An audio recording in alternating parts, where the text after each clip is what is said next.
The Obama administration isn't happy with Canada's reluctance to sacrifice its poultry market on the altar of membership in the Trans-Pacific Partnership, TPP.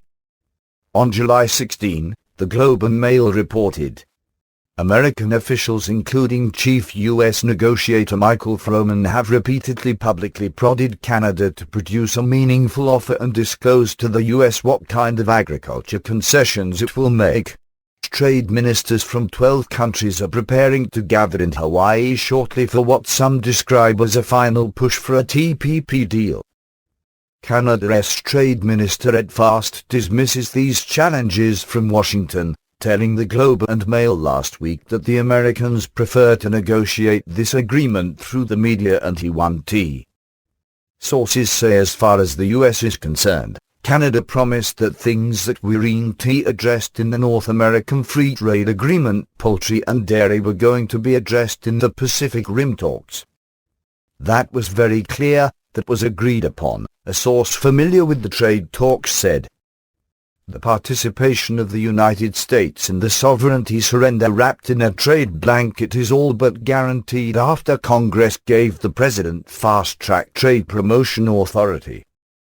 All the confusion over the scope of the Pact's mandates could be cleared up very easily. Just produce the text of the TPP agreement and we'll be able to sort out who's right and who's wrong. The fact is that no one in Canada or the United States knows what their respective governments are giving away inside the secret TPP confabs. We do know that our own elected officials have tried in vain to pierce the veil of secrecy, preventing Americans from learning about the frightening compromises being made by our trade representatives at the TPP negotiations. Z.A.C.H. Carter of the Huffington Post reported that Senator Ron Wyden, the chairman of the Senate Finance Committee's Subcommittee on International Trade, Customs and Global Competitiveness, was stonewalled by the Office of the U.S. Trade Representative, US, when he attempted to see any of the draft documents related to the governance of the TPP. In response to this rebuff, Wyden proposed a measure in the Senate that would force transparency on the process, and that was enough to convince the US to grant the senator a peek at the documents, though his staff was not permitted to peruse them. Wyden spokeswoman Jennifer Hoelser told the Huffington Post that such accommodations were better than nothing but not ideal in light of the well-known fact that on Capitol Hill the real work of drafting and evaluating legislation is performed by the representative staff members who are often experts in particular areas of domestic and foreign policy. I would point out how insulting it is for them to argue that members of Congress are to personally go over to US to view the trade documents, Hoelser said. An advisor at Halliburton Ortham is given a password that allows him or her to go on the US website and view the TPP agreement anytime he or she wants. It is instructive that a duly elected senator of the United States has to beg and plead and threaten legislation in order to see the TPP trade agreement negotiations, but corporate interests are given a password by the US that grants them a priori access to those same documents. In fairness, a little light has been shed on draft TPP documents, albeit not by the parties to the pact, but by the whistleblowers at WikiLeaks. In November 2013, portions of the TPP draft agreement published by WikiLeaks contained sketches of President Obama's plans to surrender American sovereignty to international tribunals.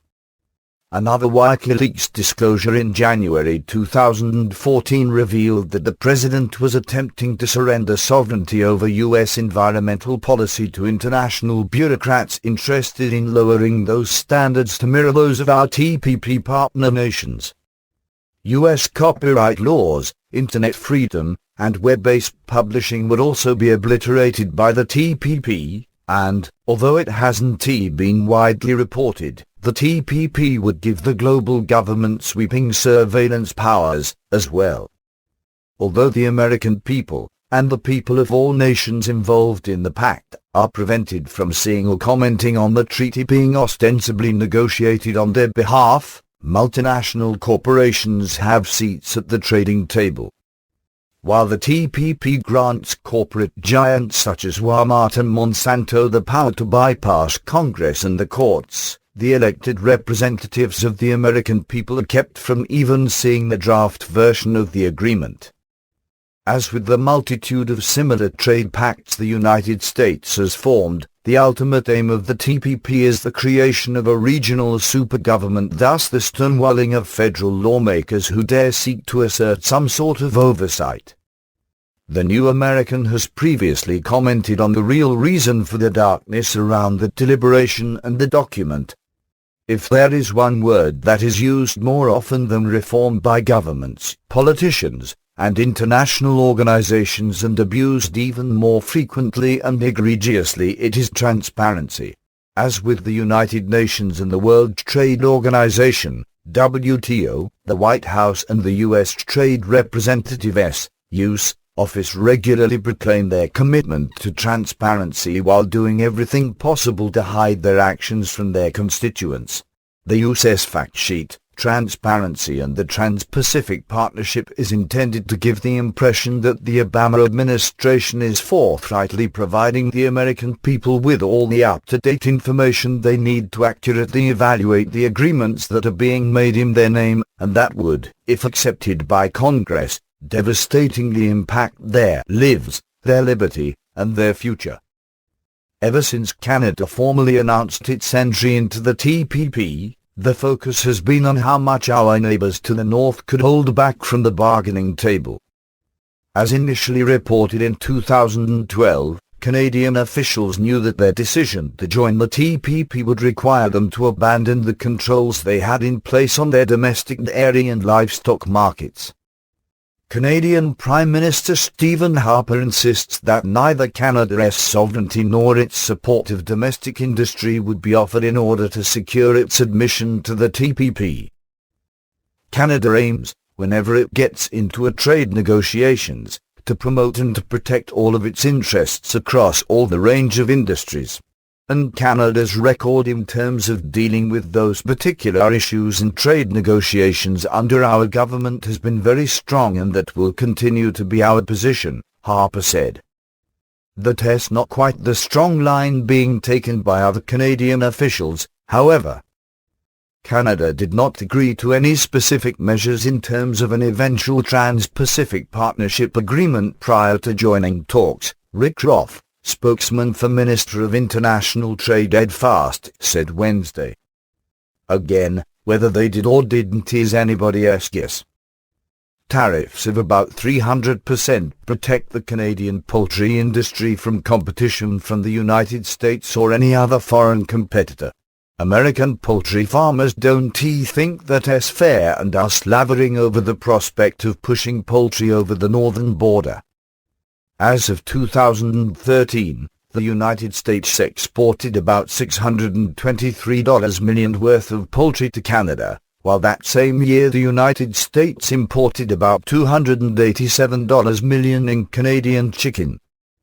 A greater than 2-1 trade surplus is not quite the terrible trade deficit American negotiators are claiming is hurting American farmers. The United States will host a meeting of the 12 TPP member trade ministers in Maui, Hawaii, from July 28-31, preceded by a meeting of TPP chief negotiators from July 24-27. 12 trade representatives enter the Hawaii negotiations. Perhaps only 11 will leave with their membership intact.